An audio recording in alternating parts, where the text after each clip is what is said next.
Hi guys, today I'm going to show you this very beautifully designed spy camera. It's not only a spy camera, it has also these 4 110 volt outlets. It has 2 times USB-A and 1 time USB-C, very modern outlet, a lot of power. But again, we have also this camera. It's not only normal camera, it's a hidden camera, so you can't see anything. I can show you that there's absolutely no camera to see here, not even during the night. No blue light, no red light, no nothing. But of course it doesn't have any night assistance. Also it doesn't have infrared, so it's only recording when you have some decent illumination. But it's a good thing to have some light on when you're away for safety reason anyway. It comes with a free app which you can use for live monitoring. If you want to record, you can add a micro SD card here on top, up to 256 gigabytes, which then lasts for a month. But you can also use a smaller one, maybe 64 gigabytes, which lasts for a week. That's usually also enough. And there's a really nice extra on top. It supports not only 2.4G, it supports also 5G, which is pretty rare for such cameras. So it has everything what we need, but always make sure that you follow the local laws when it comes to spy cameras. But a really interesting thing. So I'm going to show you what's in the box, what we get, how to set it up, and then how to use it in real life. And so here we have the packaging with a little bit of description, but let's open, see what we get. Here we get the user manual. Looks like they have even their website. Here's some information about the app, how to download, install, connect it with the camera. I hope it's not reflecting too much so you can read everything, but I'm going to show you most of it anyway. So here we have the camera. By the way, it comes also with this screw, so you can directly screw it into the outlet. By the way, it's a 3-prong grounded. This is what we want to see. Yeah, really nice 4 outlets, and then we have 2 times USB-A and even once USB-C, which we have in modern devices. Really nice, beautiful device. Looks almost like a cat, could fit perfectly for children's room. And on the both of the sides we have opening. It's either just for ventilation to keep it cool, or maybe even for microphone and speaker. We'll find out. What's important to know here is that we have this additional stabilization, which is great. On the other hand, it blocks 2 outlets, so we cannot use it just on the lower outlet, but really nice stabilization, I would say, here. And underneath we get also this prying tool, which is nice for the micro SD card and even a card reader. So if you want, you can plug in your micro SD card and read it out on a computer, but it doesn't come with a micro SD card. You have to use your own. And so we open the cover here from the back, very easy, and then we add the micro SD card of our choice. I highly recommend to use a good brand, fast, solid micro SD card. As a small indication, if you use a 256 gigabytes card, this can last for constant recording for around 1 month. This is super long. So let's push it here inside with the pins to the front. So let's fully push it inside. You'll hear the clicking, then it's secured. If you need to release it, you can push in again, and then we can take it out. And then we scan the QR code in the instructions manual. And so we can download either the Android version or the iPhone version directly from this website, but you can also download it from the Google Play Store or the Apple Store. Very important, of course, for the installation that we give all the authorizations, otherwise we cannot connect. So for example, the location, access photos, video and so on. Click on start, then add the camera here on the right top.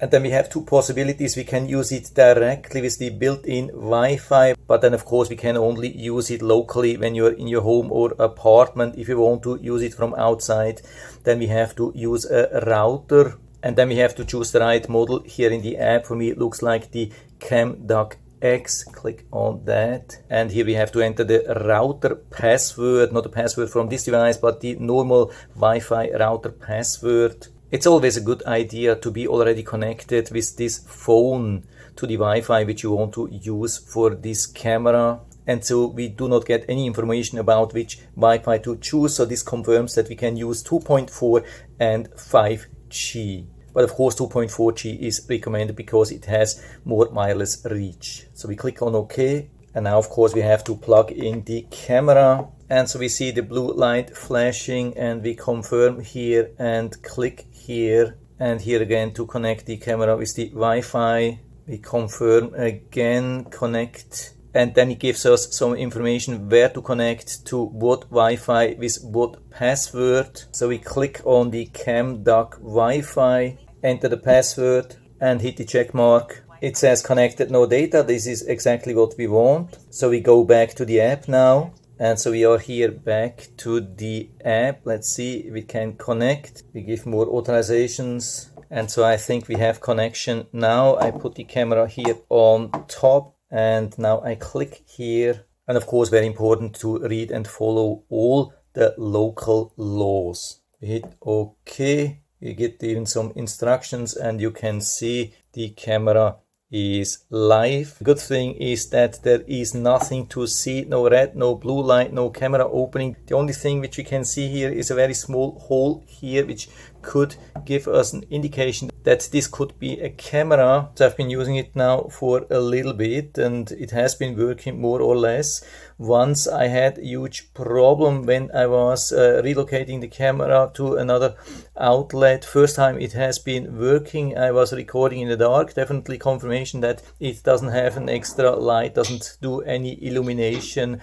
When it's dark, then it's dark. Then you see just black image here. So you need some decent illumination if you want to record during the night. I'm on 1080p. You can make it also 4 megapixel, but it doesn't change a lot. You can see there is quite some limitation. Of course, you can have it like that, but you can see the quality, yeah, definitely very, very limited. So it doesn't make a lot of sense to have 4 megapixel. It's just consuming more network bandwidth. Yeah, this is also what I had after I moved this to a new location. Then second time, then I had total disconnection. I've also tried to reset, reconnect, and it wouldn't work. I've tried about 10 or 20 times and I couldn't reconnect. So what I did, I uninstalled the app, and also I removed the microSD card from the camera, removed it from the power, also hit the reset again and then tried again. What I also noticed during the reconnection process, that it is just blinking blue for about 2 minutes or so, and then the app is saying something like it has to blink, but I didn't do anything, because when you start the camera and you start the app at the same time, then usually when you are coming to the connectivity mode, then it's not blinking anymore. But I left it like that. So even though the camera was not blinking anymore, I went to Wi-Fi and it still showed the Wi-Fi from the camera. I clicked on it, connected, went back to the app, and it was connecting. And only after that I inserted the microSD card. Then I formatted it from there, and now I have live view again. But everything is very limited. I mean, here we have the options. We can just see a lot of information, but we can't change anything. For example, we can't change any recording sensitivity. The only thing which we have is recording status. We can choose either for loop recording here, so it's recording 24/7, or motion detection recording. That's the only thing which we have. You can see no sensitivity, also no specific area which we could set or exclude. Absolutely nothing. What I've also seen, that when I was there in the living room and I was manually recording once, it was showing a red and a blue light, the same as we have when we are connecting the app to the camera, but it has already been connected long time before. So this is a little bit scary. If you have it installed and then you start to record, then people could see. I've done it a second time, and the second time it didn't show red and the blue light, and there was nothing to see from the camera. But it's a little bit weird. Then we have in the news, we have some motion recording report. That's the good thing. So we can, I guess, click on here, download it. So it's downloading the video from the microSD card to the local storage. So we can do that for a couple of different motion detection reports. Now we have the one here. Now let's see where we find it. It's not very easy, you really have to get used to that, and especially when you click on SD file, it never stops loading. I don't know why. I mean, the idea was to have all the files normal recording or the alarm recording, but no matter how long I wait, it will never show the files, maybe after an hour or so, but this is not how it should be. We should expect to see at least the file overview after a couple of seconds. So let's try with local files. Yeah, I think there is one more now here, then we have download again, so it's pretty confusing. So we cannot play it directly from here. We can cancel download, share and check. Maybe with check it will run. Yeah, with check it's running. So can we make it larger here? Yeah, I think we cannot make it larger here, so you have to really download it. And then, for example, we can see it on Google Photos. So here, for example, we have something recorded. I think, yeah, here I'm showing up in front of the camera, but you can see the quality is pretty limited. Yeah, not something very beautiful, but of course you can see that there has been something, and it's a spy camera with a very tiny opening, so we cannot expect the highest or best quality, of course. So after the problems from the beginning, now it's working in a decent way, I would say. But again, not many options. We cannot share the camera itself. There's no cloud storage option and absolutely no recording settings, no detection sensitivity or so. I mean, when we compare this to a normal surveillance camera, there we have almost dozens of options. Here pretty much nothing. But if it has to be really a spy camera and you also like the additional 110 volt outlets and the USB outlets, yeah, then why not? And I mean, it's a beautiful one, so why not? By the way, I've also realized that it is recording the audio. Microphone test 1 2 3 4 5. Microphone test 1 2 3 4 5.